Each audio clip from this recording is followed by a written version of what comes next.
Hey AP students, in this video we're going to discuss how to hippo a document on a document-based question, a DBQ, and I'll give you many examples of how to get this done. First off, let's talk about exactly what does hippo represent, what does it mean. It's an acronym meant to help you provide a deep analysis of a primary source, but it also helps provide just good writing ideas for almost any setting. What does the acronym stand for? We're going to start with the H, of course, historical context. You give me events that led up to a document that kind of surround the document as well. Intended audience, pretty self-explanatory. What is the purpose of the document? The author has a reason for writing this. Can you kind of flesh out what that means? Point of view, what is the point of view of the author who created that document? I think we all have bias in some sort of a way, kind of flesh that out as well. And then outside information, not specifically mentioned in the document. What can you bring to the table with that? I'll give you an example of that here in a moment as well. When do you use this? This is specifically on a document-based question.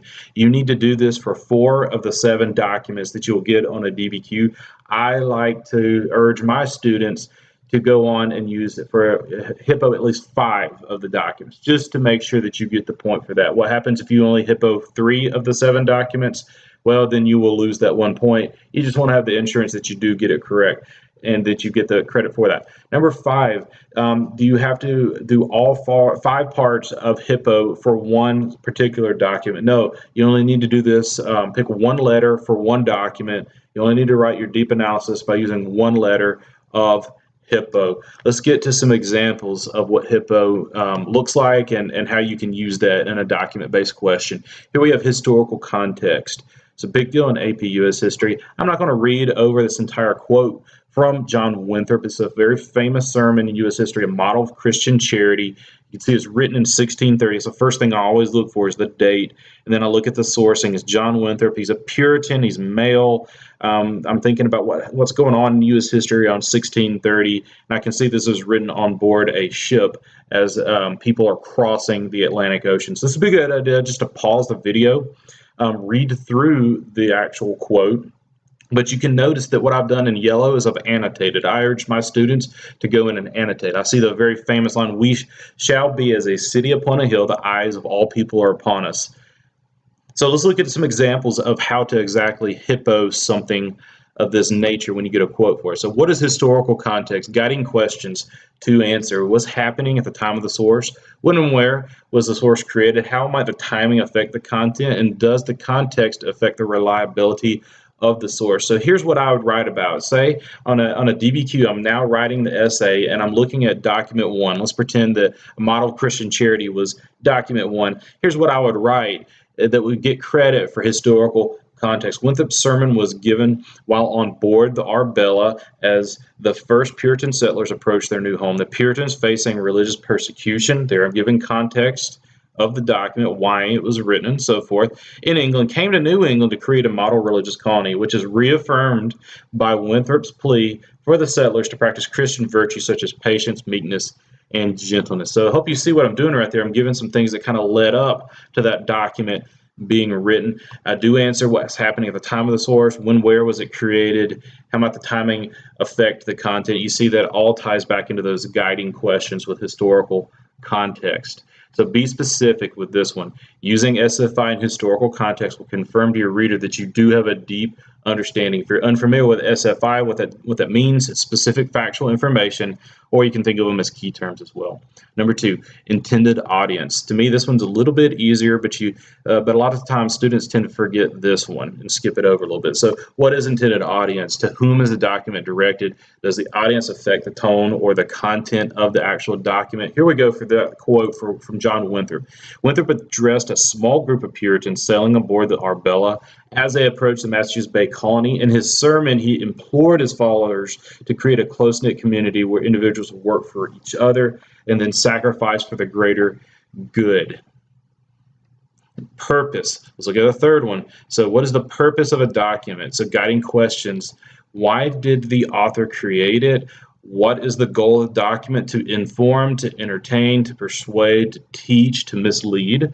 There's many questions you can ask as you're thinking about what you want to say for the purpose of a document. This one in particular, so Winthrop intended for his sermon to inspire the first group of Puritans during an uncertain trip overseas, wished to remind them of the necessities of hard work and sacrifice in order to survive in an unfamiliar territories. Only a strong community that's woven together will make it in the harsh conditions of a new world.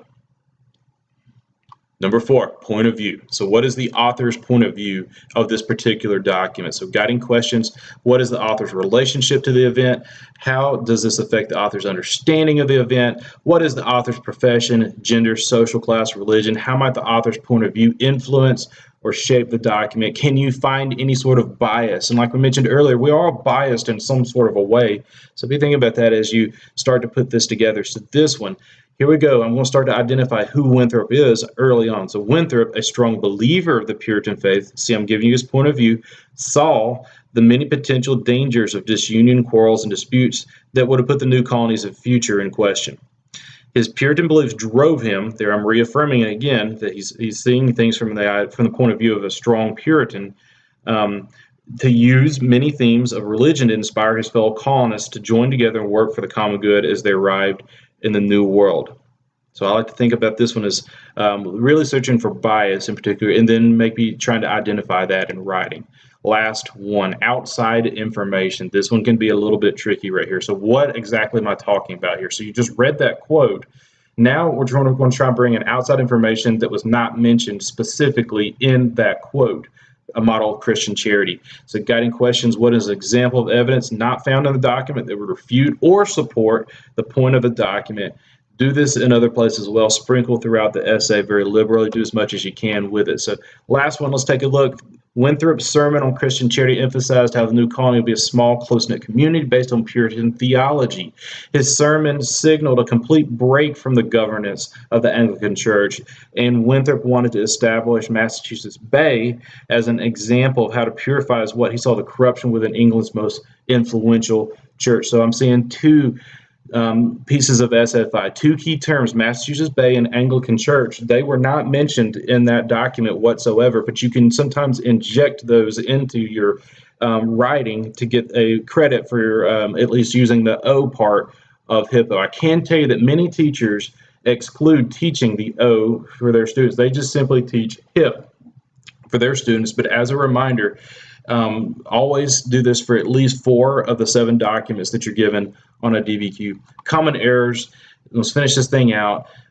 Easy mistakes to make when writing a DBQ and using HIPPO in particular. Always remember to avoid writing in past tense. Avoid template writing. You don't want to say the author's point of view was or the intended audience was. It can be as easy as saying something like Winthrop saw, Smith viewed, or something of that nature. Number 3, avoid using the author's first name. Use only if you personally know the author. So I'm never going to refer to Abraham Lincoln as just Abraham. I never personally knew him, so I'll always refer to him as just Lincoln. Number 4, go beyond simply identifying the audience. These are supposed to help you make a deep analysis of the document. Think about level 2 writing. How and why does the author's point of view or the intended audience or purpose actually matter? 2 to 3 sentences for HIPPO should get you credit for it. And this is the last thing, very, very important. When you get done with using any document on a DBQ, make sure to cite it at the end of the sentence, like you see at the very bottom. So make sure you cite the document, putting it in parentheses right there, Doc 2, at the end of your sentence. When you're done and completely finished with making your point, make sure to do that as you finish out. Let me give you an example of the difference between just using a document and then HIPPOing a document as we finish out. It's a good idea to pause the video, take a look at the quotes here. These are made up here. Let's pretend that you've just read a letter from a Spanish conquistador named Vasquez. The first example is just using the document. You'll see no example of using the author's point of view or the intended audience of that first one. And then the second one, you'll see an actual example of point of view of this fictional conquistador named Vasquez, where you know that he's using point of view, that I'm trying to show you point of view right there, where it says Vasquez only viewed the Native Americans as weak. So pause, take a look at it. I think hopefully this will make some sense. One, you're not saying anything about historical context. The other, you are seeing elements of HIPPO being used. Tricky documents. You'll have kind of a curveball thrown at you sometimes with some of the documents on a DBQ. What happens if you get data, graphs and charts and those sorts of things? In some cases, data, graphs, they can be tricky because you often cannot give an author's point of view, purpose, or intended audience when you're just given data. However, you can easily explain the historical context or the outside information, the O in HIPPO, if you do encounter this particular issue. And so those are some good examples. Let me show you real quick of the difference between hippoing and then just simply using a document. Let's sort of try to see what it's like to avoid template writing as well. So here we have a cartoon. I'm going to show you some examples right here. So King Andrew I political cartoon. Template writing, the purpose of the cartoon is to make Andrew Jackson look like an absolute monarch and abuser of power.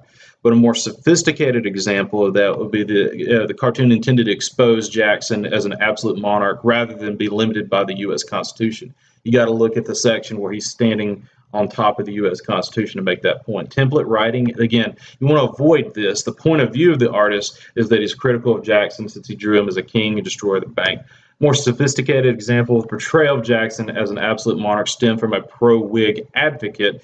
There we're identifying the point of view of the Bank of the United States. Template writing, want to avoid this. The intended audience is people who do not like Jackson as abuser of power. Better example, the cartoonist appealed to potential undecided voters to garner support for the Whig candidate by criticizing Jackson's abuse of power. One more, template writing for context. The historical context was that there was an election of 1832 between Jackson Democrats and the Whig Party. Better example of context. The election of 32 placed the Jackson Democrats campaigning for the common man against the Whigs who supported national policies such as national bank and then protective tariffs as well. Okay, so I've given you several examples of HIPPO, how to use it in a document. It is actually quite easy, but it's also easy to forget to do some of these things as well. If you still have questions, let me know. Thanks for watching and good luck. Hey AP students, in this video we're going to discuss how to HIPPO a document on a document-based question, a DBQ, and I'll give you many examples of how to get this done. First off, let's talk about exactly what does HIPPO represent, what does it mean. It's an acronym meant to help you provide a deep analysis of a primary source, but it also helps provide just good writing ideas for almost any setting. What does the acronym stand for? We're going to start with the H, of course, historical context. You give me events that led up to a document that kind of surround the document as well. Intended audience, pretty self-explanatory. What is the purpose of the document? The author has a reason for writing this. Can you kind of flesh out what that means? Point of view, what is the point of view of the author who created that document? I think we all have bias in some sort of a way, kind of flesh that out as well. And then outside information, not specifically mentioned in the document. What can you bring to the table with that? And I'll give you an example of that here in a moment as well. When do you use this? This is specifically on a document-based question. You need to do this for 4 of the 7 documents that you'll get on a DBQ. I like to urge my students to go on and use it for HIPPO at least 5 of the documents, just of HIPPO. Let's get to some examples of what HIPPO looks like and how you can use that in a document-based question. Here we have historical context. It's a big deal in AP US history. I'm not going to read over this entire quote from John Winthrop. It's a very famous sermon in US history, a model of Christian charity. You can see it's written in 1630. So the first thing I always look for is the date, and then I'll to make sure that you get the point for that. What happens if you only HIPPO 3 of the 7 documents? Well, then you will lose that 1 point. You just want to have the insurance that you do get it correct and that you get the credit for that. Number 5, do you have to do all 5 parts of HIPPO for one particular document? No, you only need to do this, pick one letter for one document. You only need to write your deep analysis by using one letter